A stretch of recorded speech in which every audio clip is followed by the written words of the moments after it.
Hello students and welcome back to our channel excellent learning point. तो बच्चों, आज की इस वीडियो में हम क्लास 10th का वर्कशीट नंबर 78 डिस्कस करने जा रहे हैं। ये हमारी विज्ञान की वर्कशीट है और यहाँ पे हमारा जो टॉपिक है वो है अम्ल, क्षार और लवण। तो पाठ्यांश आधारित प्रश्न है ये हमारा।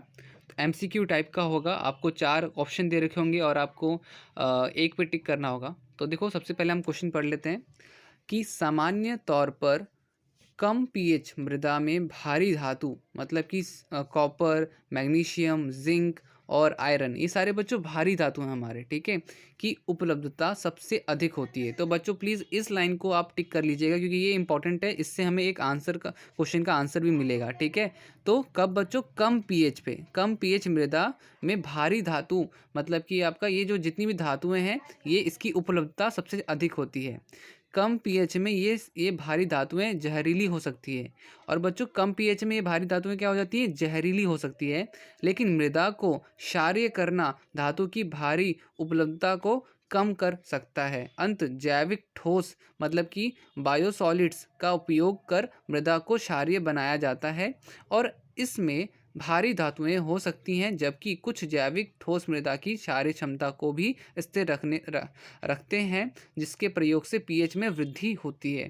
तो यहाँ पे बच्चों ये जो पॉइंट्स दे रखे हैं इसको प्लीज़ आप नोट डाउन करिएगा, बिकॉज यहाँ पे हमारा सबसे पहला जो प्रश्न है आपको यहाँ पे लिखा हुआ है कि दिखाए गए चित्र के आधार पर पौधे जीवित रह सकते हैं केवल अम्लीय मान में या फिर पीएच परिवर्तन के संकीर्ण मान श्रेणी में या क्षारीय श्रेणी में या उदासीन मृदा में।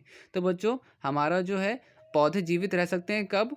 उदासीन मृदा में, ठीक है, ना ही वो मृदा हमारी अम्लीय हो या ही क्षारीय हो, ठीक है। तो ये बच्चों हमारा फर्स्ट का आंसर डी हो जाएगा। इसके बाद देखो, फसल हमें दे रखी है जौ, मक्का, जई, सोयाबीन, गेहूँ। ये बच्चों उनका पीएच का मतलब मान है, ठीक है। जौ जो होता है 6.3 से 6.5 के बीच में होता है, मक्का 5.8 से 6.2 के बीच में, जई जो है 5.8 से 6.2, सोयाबीन 6.6 से 7 और गेहूं जो है 6.3 से 6.5। अब आपसे पूछा जा रहा है कि गेहूं के लिए प्रेक्षित पीएच परास है क्या होगा? तो अब देखो 6.3 से 6.5। अब ज़रा अगर हम पीएच स्केल में से देखेंगे तो देखो बच्चों, 6 7 के इस तरफ आता है 6, ठीक है, इस तरफ जब भी हम जाएंगे तो वो चीज़ क्या हो जाएगी? अम्लीय हो जाएगी। बट ये 6.5 है, मतलब कि बहुत ही कम, ठीक है। तो मतलब कि यहाँ पे आप क्या लिखोगे? यहाँ पे आप लिखोगे कम अम्लीय, ठीक है, ठीक है बच्चों। तो आपका गेहूं जो होगा वो क्या होगा? कम अम्लीय होगा। इसके बाद बच्चों हमारा लोहा, तांबा, जिंक, मैग्नीशियम जैसे पोषक तत्व मिट्टी में अधिकतम उपलब्ध हैं। कब बच्चों? कब होते हैं? तो कम पीएच में, ठीक है। बी आंसर इसका करेक्ट आंसर होगा, कम पीएच में। देखो यहाँ पे हमने पढ़ा था ना, यहाँ पे हमने पढ़ा था ना कि ये जो है हमारा कम पीएच मृदा में भारी धातुओं की उपलब्धता सबसे अधिक होती है। तो यहीं पे बच्चों हमारा आंसर यहाँ से हमने निकाला था। तो यहाँ पे प्लीज़ आप टिक कर लीजिएगा, कम पीएच में लोहा, तांबा, जिंक, मैग्नीशियम जैसे पोषक तत्व मिट्टी में अधिकतम उपलब्ध हैं। इसके बाद बच्चों बायोसॉलिड्स जैविक ठोस पोषक तत्व युक्त कार्बनिक पदार्थ है। उर्वरक के रूप में पूर्ण निवीकरण किया जाता है। मृदा संशोधन द्वारा पौधों की वृद्धि को प्रोत्साहित किया जाता है और भूजल प्रदूषण में नाइट्रोजन और फास्फोरस की संभावना को भी बढ़ाते हैं। ये बच्चों तीसरा तो बिल्कुल ही रॉन्ग है। यहाँ पे आपका आंसर बोला जा रहा है जैविक ठोस के बारे में क्या बातें सत्य हैं?